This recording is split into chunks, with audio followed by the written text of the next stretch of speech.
mau kencing di toilet senyaman toilet duduk pun itu One Piece harus dibuka ya, harus dibuka kabeh. Baru iso pipis, baru bisa kencing gitu loh. Nah kalau dibilang itu kencingnya di belakang speedboat, gimana air seninya mau keluar? Nggak mungkin. Aku sebagai seorang cewek ya, walaupun itu masih bisa dicengkewek bagian itunya di One Piece itu, tetap aja nggak mungkin. Susah bagi kami cewek kencing jongkok pakai bodysuit dalam posisi speedboat yang berjalan. Itu nggak mungkin, woi. Assalamualaikum warahmatullahi wabarakatuh. Semoga wes dulu videoku. Kasus Tengmonida sudah berjalan 1 bulan lebih dan masih belum ada hasil pasti dari kepolisian ataupun tim yang menangani kasus ini tentang apakah Tengmonida itu meninggal karena murni kecelakaan atau karena ada unsur kesengajaan dari kelima orang teman di dalam speedboat itu yang menyebabkan kematian atau kita sebut sebagai unsur pembunuhan. Pada tanggal 24 Maret 2022, Nida Pacara Virapong atau kemudian kita sebut sebagai Tengmonida dilaporkan jatuh di Sungai Chao Phraya, Bangkok, Thailand sekitar pukul 10 malam. Hal ini dilaporkan oleh kelima orang temannya kepada tim SAR terdekat, yang mana kelima orang teman ini adalah orang-orang terakhir yang bersama dengan Tengmonida di atas speedboat di Sungai Chao Phraya.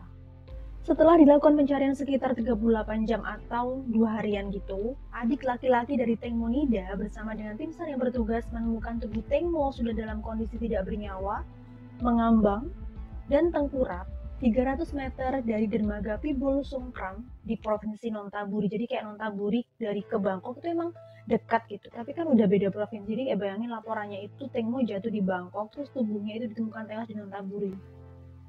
Jauh banget. Perlu untuk diketahui bahwa kelima orang terakhir yang bersama dengan Tengmonida waktu itu adalah Getik selaku manajer dari Tengmonida. Soalnya kan Tengmonida artis besar gitu kan, jadi dia punya manajer namanya Getik. Kemudian kedua adalah Sen, si wanita transgender, kemudian Por, si pemilik speedboat, kemudian Robert, si pengendara speedboat, dan juga Jacob. Di awal kasus ini mencuat, publik dihebohkan dengan keterangan kelima orang saksi atau 5 orang terakhir yang bersama dengan Tengmonida, di mana mereka mengatakan bahwa Tengmo malam itu jatuh saat dia kencing di bagian belakang speedboat.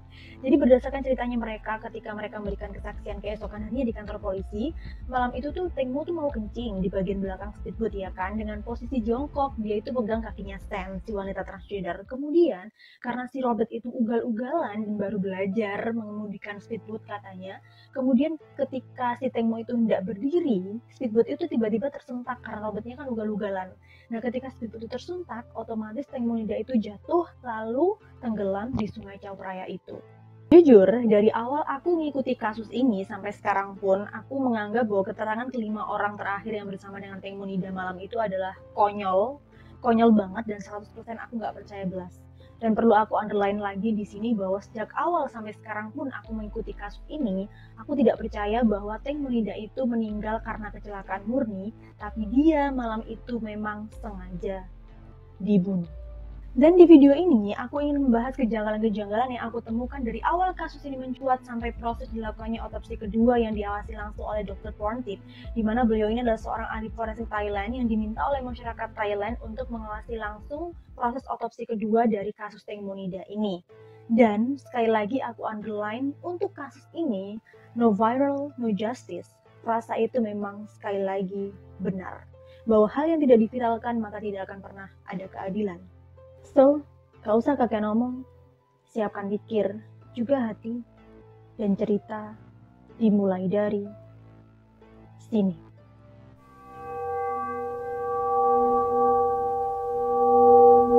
Berdasarkan jejak panggilan dari handphone kelima orang teman ini dan juga telepon dari tim SAR terdekat menunjukkan bahwa pada pukul 22.39 salah satu dari kelima orang ini berusaha untuk menghubungi tim SAR. Dia melaporkan bahwa Tengmo itu jatuh dan tenggelam di Sungai Chao Phraya. Lalu pada pukul 22.44 menit atau sampai 7 menit kemudian tim SAR itu udah datang gitu loh. Jadi emang kayak cepet banget datangnya. Namun anehnya pada pukul 22.44 terekam dari CCTV kapal pasir yang ada ada di sekitar lokasi kejadian pada malam itu menunjukkan bahwa boat yang ditumpangi oleh kelima orang tersebut tidak kunjung menepi ke dermaga. Malah pada pukul tersebut 22.44 ketika tim SAR itu udah ada di dermaga, mereka itu muter-muter di satu lokasi dan gak jelas mereka itu ngapain. Dan terekam di CCTV itu, mereka tuh muter-muter di lokasi yang sama selama kurang lebih 1 jam. Ngapain? Menurutku pribadi, ini aneh banget gitu. Walaupun ketika ditanyain ngapain kalian tuh nggak kunjung menepi ke dermaga, mereka tuh menjawabnya mereka sedang berusaha untuk mencari Tengmo. Tapi kan ya nggak logis. Kenapa aku bilang nggak logis? Karena yang pertama akan jauh lebih baik ketika pukul 22.44 itu saat mereka tahu tim SAR sudah datang, mereka itu langsung menepi ke dermaga, lalu temui tim SAR, laporin, kemudian kasih petunjuk ke tim SAR di mana titik jatuhnya Tengmo. Biar tim SAR itu langsung nyari di saat itu juga, kan efisiensi waktu gitu kan. Ini tuh korban tenggelam ya, bukan main-main gitu. Terus yang kedua, mereka kan bilang kan ditanya itu mereka jawabnya ya kami muter-muter itu karena kami tuh berusaha untuk mencari Tengmo gitu kan. Tapi faktanya nggak ada loh salah satu dari mereka itu yang tubuhnya basah. By all means mereka itu nggak nyemplung. Jadi mereka cuma muser-muser nyariin Tengmo tuh sambil teriak mo gitu. Hello, ini nggak nyariin anak kecil yang hilang di taman bermain ya kan.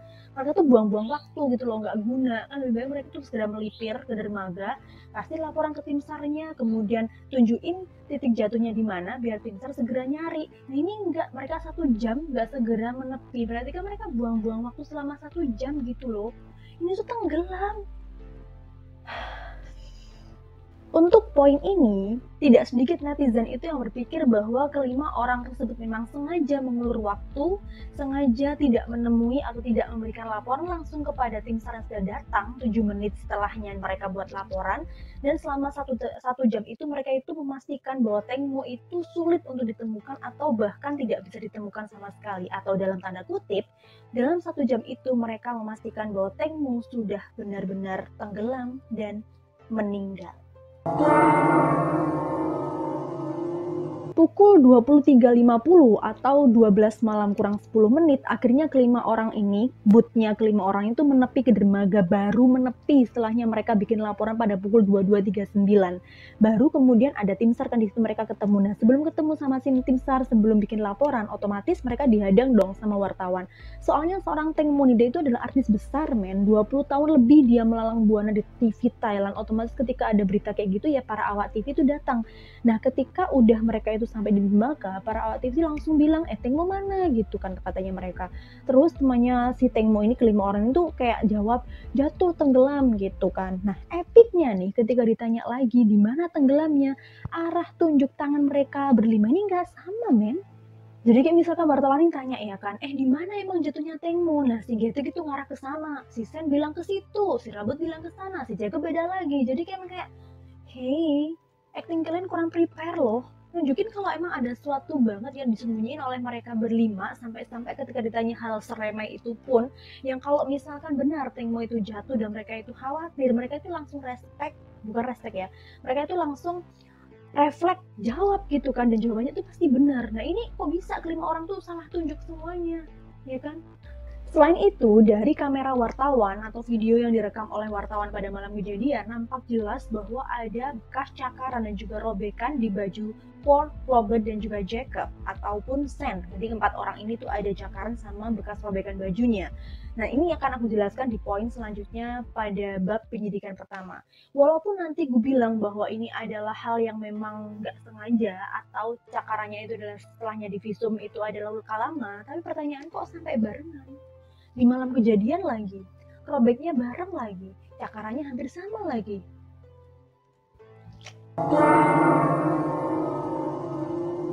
Next kita lanjut membahas kemanakah mereka berlima ini pergi setelahnya mereka bertemu dengan tim SAR dan juga wartawan. Jadi sebelum aku lanjut, aku underline dulu, bener banget nih pada malam kejadian, kelima orang yang seharusnya menjadi saksi kunci tenggelamnya Tengmonida, padahal kan tubuhnya Tengmo belum ditemu ini.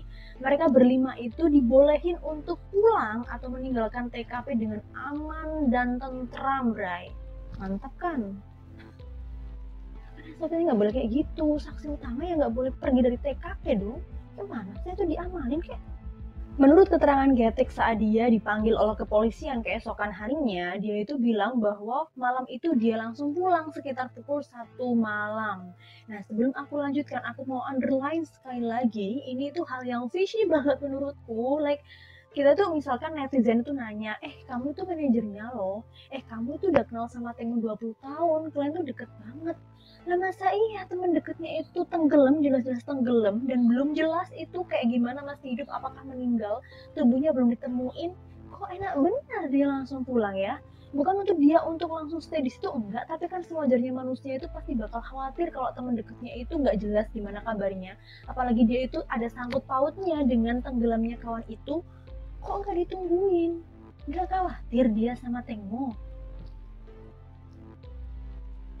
At least kalau misalkan si Getek ini nggak mau bantuin Tengmo dengan cara menyelam, setidaknya dia kan nungguin gitu loh. Karena ini adalah psikologi yang sewajarnya seorang teman dekat gitu kan. Nah, untuk menyangkal pikiran-pikiran negatif itu, ternyata Getek itu menjelaskan bahwa pada malam itu dia harus langsung pulang karena anaknya si Esther itu nyariin dan nungguin dia. Soalnya kan udah dini hari, si Getek belum pulang. Oke, catat ya, si Getek langsung pulang pada pukul 1 malam soalnya si Aster itu nungguin dan nyariin dia. Catat. Nah, tapi faktanya pada pukul 2 pagi di hari yang sama juga terekam CCTV di salah satu pom yang gak jauh dari dermaga yang tadi itu menunjukkan bahwa ada keempat mobil yang datang bersamaan, kemudian mereka parkir berdekatan. Dan gak lama kemudian keluarlah kelima orang dari mobil-mobil tersebut, di mana salah satunya adalah si Getek. Gimana mbak? Katanya ditungguin anaknya, kok malah melipir ke pom bensin, kenapa gak langsung pulang? Lo gimana sih? Nggak jelas banget ini si Getek ya. Nah, semua penumpang yang turun tadi itu pada berdiri ya kan, terus mereka itu ngobrol berdekatan gitu selama kurang lebih 10 menit. Nah, ini yang pertanyaannya netizen sama pertanyaanku sampai sekarang tuh, mereka ngobrolin apa? Ya kan nggak mungkin mereka cuma sekedar say hello, soalnya itu udah dini hari, apalagi abis kejadian mengejutkan tadi. Kalau memang mereka itu shock berat dan pengen segera pulang, harusnya langsung aja pulang, nenangin diri. Itu menurutku masih bisa diterima akal, logika gitu lah. Ini ngapain melipir ke pom bensin cuma buat ngobrol selama 10 menit? Ini ngobrolin apa? Kayak penting banget dan disempetin banget kan sebelum mereka sampai ke rumahnya mereka masing-masing. Pertanyaannya, ngomongin apa selama 10 menit di pom bensin? Kalau memang mau sekedar ngobrol biasa, kenapa nggak di lokasi yang sama di TKP itu? Kenapa harus nunggu pom bensin 10 menit lagi? Itu nggak bentar loh. Dan dari hasil CCTV pom bensin ini, nggak sedikit netizen yang lagi-lagi berpikir bahwa mereka semua itu ngumpul di situ karena mereka ingin menyamarkan cerita satu sama lain. Nah loh, jadi biar ceritanya itu ketika sampai ke penyidik itu sama, mereka ngobrol dulu sebelum mereka sampai ke rumahnya. Ditambah lagi nih, ada kabar di mana rekaman CCTV salah satu warga yang rumahnya nggak jauh dari dermaga itu menunjukkan bahwa Pur dan Getik itu mampir. Menurut keterangan pemilik rumah, pada malam itu Pur dan Getik itu mampir karena mereka ingin membersihkan tangan dan juga bersih diri. Ini sama sekali nggak logis gitu loh. Ya ngapain? Itu tuh dini hari. Kenapa mereka nggak langsung pulang aja dulu kemudian mandi dan bersih diri di rumah? Apalagi si Getik yang bilang kalau Esther itu nungguin dia. Jam 1 dia langsung pulang kalau bilangnya ke penyidik, tapi faktanya jam 2 dia melipir ke pom bensin, jam 3 dia melipir ke rumah warga. Terus si Esther gimana? Ya apa sih? Katanya saya nungguin. Ini tuh nggak masuk logika banget gitu loh. Dini hari mampir ke rumah warga cuma buat cuci tangan sama bersih diri. Kenapa nggak nunggu sampai di rumah? Ada apa? Kenapa kok pengen cepet-cepet ngurusin badannya, itu di badannya ada apa? Akhirnya mencuatlah dugaan pada Por dan juga Getik bahwa malam itu pada pukul 3 dini hari mereka memang sengaja untuk mampir ke rumah warga demi bersih diri, soalnya ada bukti kuat yang menempel pada tubuh mereka yang harus segera dibersihkan. Kalau tidak akan ketahuan nih cerita sebenarnya yang menyebabkan tamu itu tenggelam itu apa. Gitu. Jadi apa yang dibersihkan? Bekas darah kah? Nah, setelah malam itu berlalu, akhirnya Jacob, Getik, Robert, Por, dan juga Stan itu sama sekali nggak bisa dihubungi selama 24 jam. Panggilan dari kepolisian tidak diindahkan. Sampai akhirnya pada tanggal 26 Februari, barulah si Getik itu memenuhi panggilan kepolisian. Dia datang ke kantor polisi untuk membuat laporan gitu. Dan dia anehnya sudah didampingi oleh seorang pengacara. Nah, lagi-lagi poin ini tuh menjadi pertanyaan besar bagiku dan juga masyarakat banyak di luar sana. Kenapa si Getik ketika akan membuat laporan ke kantor polisi tuh nunggu ngilang dulu? Kenapa pakai drama ngilang? Kenapa nggak pada pukul 10 paginya itu langsung datang ke kantor polisi kemudian membuat laporan? Kenapa nggak kayak gitu? Kenapa nunggu ngilang dulu? Itu pertanyaanku. Terus yang kedua, ketika datang ke kantor polisi setelahnya dia menghilang selama 24 jam, kenapa si Getik itu udah bawa seorang pengacara? Logikanya, kalau emang nggak terjadi apa-apa, hanya sekedar tenggelam, kecelakaan biasa, seharusnya nggak se-well prepared ini dong si Getik. Paham maksudku nggak? Ya kan? Ketika ditanya oleh pihak kepolisian ataupun wartawan, kenapa kok malam itu Getik nggak langsung menolong Tengmo, jawabannya Getik itu benar-benar out of my mind. Dia bilang dia nggak bantu Tengmo malam itu karena dia nggak bisa berenang. Nggak bisa berenang, ya, note. Dia bilang bukan karena arusnya itu kuat, bukan karena medannya berat, tapi dia nggak bantu Tengmo malam itu karena dia nggak bisa berenang. Oke? See and see. Jadi dia bilang dia nggak bisa berenang. Subhanallah. Nah, ditambah lagi nih, poin epic lagi tentang ponselnya Tengmo yang dibawa oleh Getik. Jadi, ponselnya Tengmo itu kan barang bukti, ya kan? Nah, itu dibiarin oleh kepolisian dibawa Getik selama 24 jam, nggak langsung disita. Dan ketika diperiksa, akhirnya ya ketahuan ada banyak file dan juga beberapa chat yang dihapus dari ponselnya Tengmo Nida. Pelakunya ya siapa lagi kalau bukan Getik? Pertanyaannya kenapa kok dihapus? Si Getik ditanya, dia nggak ngaku. Dan lagi, netizen itu juga menemukan kejanggalan dari postingan Instagram Tengmo Nida, di mana sebelum kejadian jumlah postingan Tengmo itu sekitar 2.306. Nah, setelahnya kejadian, postingan Tengmo itu berkurang menjadi 2.299. Jadi dari 2.306 menjadi 2.299. Nah, netizen kan kepo nih, di scroll tuh ke bawah foto-fotonya Tengmo. Ternyata foto-fotonya Tengmo yang kayak berenang, nyelam, atau hal-hal yang berhubungan dengan air tuh hilang. Jadi kayak, wow, ini kelihatan bener kalau seakan-akan ada salah satu pihak itu yang pengen ngeset seakan-akan Tengmo itu nggak bisa renang, sehingga malam itu dengan mudah Tengmo itu tenggelam. Padahal faktanya Tengmo itu jago renang. Lalu setelah jenazah Tengmo Nida itu ditemukan pada tanggal 26 Maret 2022, bahkan juga menyebar foto dari jenazah Tengmo itu yang amat sangat tidak wajar jika dikatakan itu adalah murni tenggelam. Di bagian wajahnya itu aja udah nggak wajar banget. Akhirnya netizen itu heboh ya kan. Kemudian barulah kepolisian itu melakukan penyidikan lebih dalam untuk kasus Tengmo. Kelima orang saksi utama itu diperiksa dan speedboat juga diamankan. Dan ya, aku underline lagi, ini aku nggak tahu ini siapa yang oneng ya kan. Speedboat itu kan TKP utama.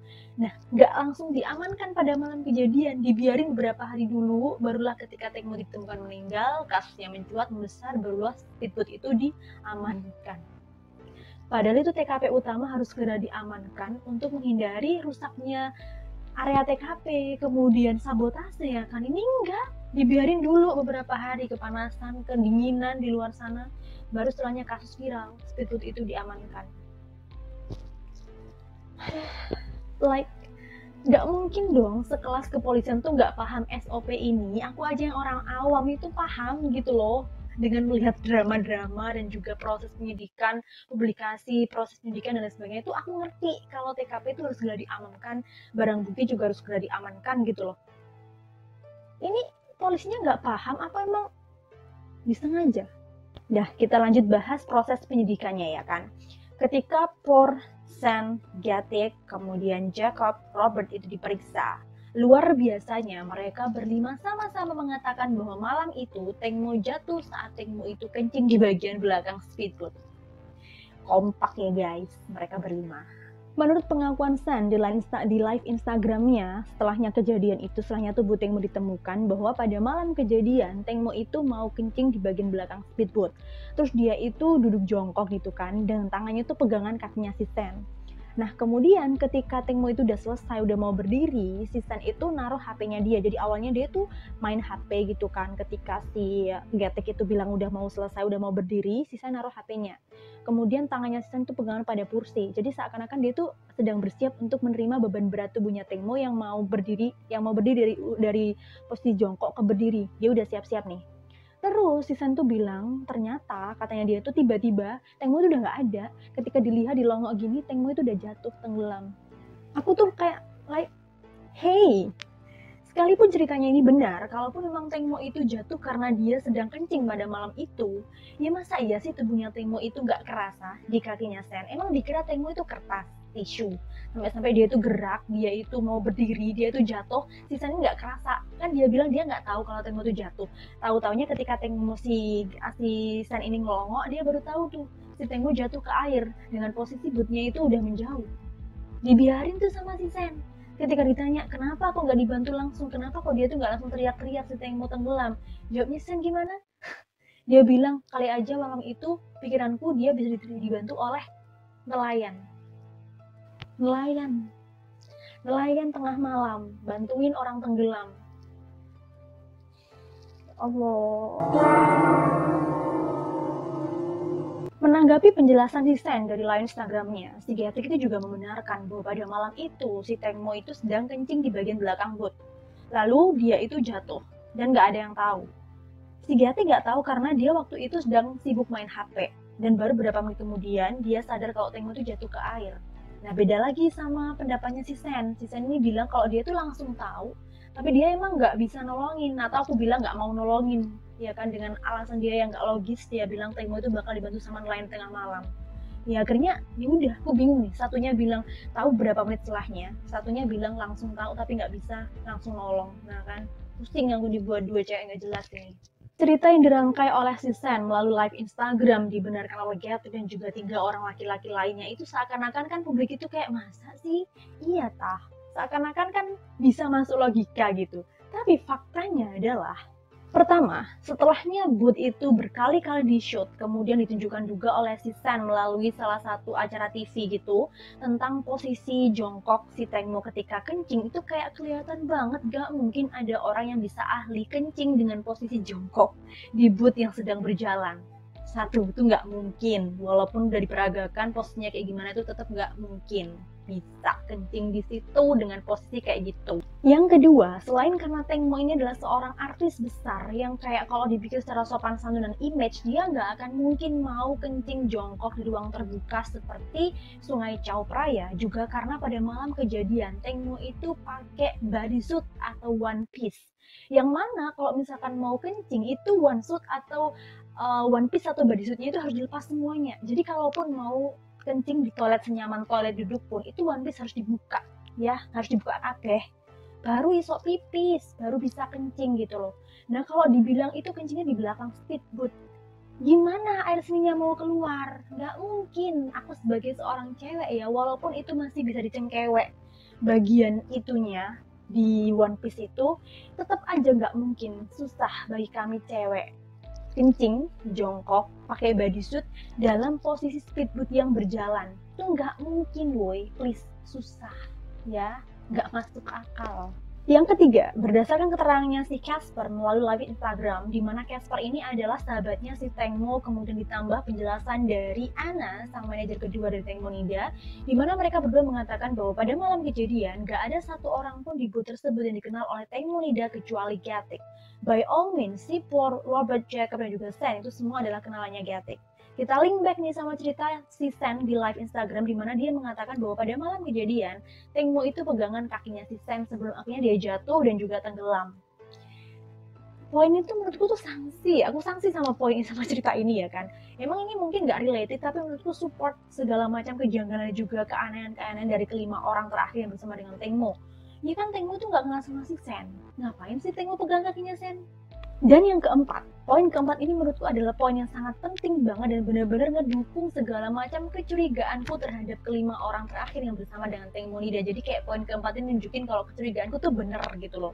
Dimana poin keempat ini adalah temuan terbaru dari Dr. Porntip Yang mana Dr. Porntip ini adalah ahli forensik Thailand yang sangat bersih dan juga kredibilitasnya itu oke, di mana beliau itu diminta oleh masyarakat Thailand mengawasi proses otopsi yang kedua dan juga penyidikan yang kedua. Dr. Porntip di poin keempat ini mengatakan hal yang sangat mengejutkan bahwa tidak ditemukan bekas atau jejak air kencing atau air seni sedikit pun di area V dari Teng Monida di baju itu dan seluruh bagian dari onesuit atau body suit milik Teng Monida. Nah loh, malah yang ditemukan adalah percikan darah. So, berdasarkan keempat poin yang ku sebutkan tadi, keempat poin fakta yang ku sebutkan tadi menanggapi cerita dari 5 orang saksi tersebut yang mengatakan bahwa Teng Mo itu jatuh karena dia itu sedang kencing di bagian belakang speedboat, itu semua adalah bohong semata. Dapat diartikan bahwa pada malam kejadian, Teng Mo itu nggak sedang kencing di bagian belakang speedboat loh. Ada fakta sebenarnya yang nggak diungkap atau nggak diceritakan oleh kelima orang yang terakhir kali bersama dengan Teng Monida. So, fakta apakah itu? Hal apa yang sebenarnya sedang disembunyikan oleh kelima orang terakhir yang bersama dengan Teng Monida sebelum Teng Mo itu meregang nyawa? Well, untuk video kali ini aku sampaikan pada poin itu dulu ya. Nanti di video selanjutnya aku bakal show up lagi nih banyak kejanggalan-kejanggalan yang aku temukan selama proses penyidikan pertama, kemudian juga segala macam konferensi pers, kemudian tentang ibunya Teng Mo, kemudian tentang drama 30 juta baht, dan juga tentang proses penyidikan kedua sampai dilakukan otopsi kedua yang diawasi langsung oleh Dr. Porntip yang akhir-akhir ini menunjukkan titik terangnya. Jadi jangan lupa ikuti terus videoku di channel ini. Terima kasih yang udah nonton sampai detik ini. Jangan lupa subscribe, tekan tombol subscribe-nya karena subscribe teman-teman tuh sangat penting banget buat aku supaya lebih semangat lagi untuk meng-create video-video berikutnya. Juga like, komen, dan juga share ke teman-teman semuanya yang suka dengan konten seperti ini. Thank you for watching and see you in the next video dalam episode Fimis Fin Misteri. Bye.